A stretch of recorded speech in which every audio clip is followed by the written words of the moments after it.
Let's begin with the kimchi, which we will do by grating up a couple carrots. You can use daikon radishes or regular radishes or really any kind of vegetables that you would like in here, but I like the color and sweetness from the carrots. Next up, we're going to quarter some napa cabbage. You want one in a 3 to 4 pound range. That core there is holding all the leaves together, so we want to remove that by just cutting right along the edge of it. And then we're going to chunk this up into 2 to 3 inch size pieces. Next up, get all that into a bowl, and we're going to add a half a cup of sea salt or kosher salt. And use your hands to really massage this in through all the leaves and get everything evenly dispersed. We're going to brine this in clean, non-chlorinated water for a few hours. You can actually leave it overnight on the counter. Just make sure everything is nicely submerged. Do so by adding a plate or weight over the top. After a few hours or overnight, we'll make our marinade or kimchi sauce, whatever you want to call it. A couple tablespoons of ginger, a good handful, 10 to 12 cloves of garlic, the whites from a couple of green onions, and an Asian pear, or any kind of pear will work just fine here. Go ahead and get that peeled. This one was pretty large, so I'm only going to use about 3 sides of it, and then just go ahead and chop that down into pieces that we can put into a food processor. Next up, I'm going to add a couple splashes of fish sauce. You could use soy sauce here if you want to keep this vegan, totally up to you. And finally, the key ingredient, gochugaru or Korean red pepper flakes. We're going to use a half a cup of these. They're not super spicy, they just add a really nice smoky element and of course give the kimchi its classic color. Get that all blended up nicely. If you need to add a splash of water for texture, that's fine, but that looks pretty good to me. We're going to go ahead and drain our cabbage and carrot mixture, making sure to get as much of the moisture out as possible. I'm going to add in a few green onions because it's dishing out and green onions are amazing. And highly recommend using some gloves here. That red pepper paste definitely will color your hands for a day or two if you don't.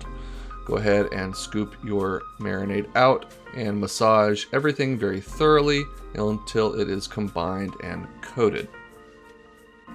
From here, we're going to get this into mason jars, making sure to pack it in as tightly as possible. And we're going to put the lid on, but not seal it all the way, and leave it out on the counter overnight, up to 3 days if you really want to funkify it. After overnight or 3 days have passed, go ahead and get it into the fridge. And from there, you've got kimchi that'll last for, honestly, months. Now, on to our bulgogi beef. We're going to grate up a couple tablespoons of ginger, 2 or 3 cloves of garlic. You could certainly mince this, but I find grating it gives it the most pungent flavor. I've got another one of those Asian pears that I peeled and cored. I'm just going to grate that up as well. All that juice is going to help tenderize our already tender beef. A couple tablespoons of brown sugar. All the exact ingredients will be on the website, of course, so check that out. Couple teaspoons of toasted sesame oil. This is a key ingredient in the flavor profile. A teaspoon or so of fish sauce, and a 1/4 cup of regular old soy sauce. Finally, we've got gochujang, which is a Korean red pepper paste. 1 to 2 tablespoons of that. Now we'll deal with our ribeye here, which, as you can see from the ice flakes on there, is partially frozen. That's going to make it a lot easier to slice thinly. Remove any pieces of excess fat and then just slice it up nice and thin so it will cook super quickly and take on our marinade quickly. If you see any other big chunks of fat, go ahead and pull those out. No one needs that. And get it into your marinade.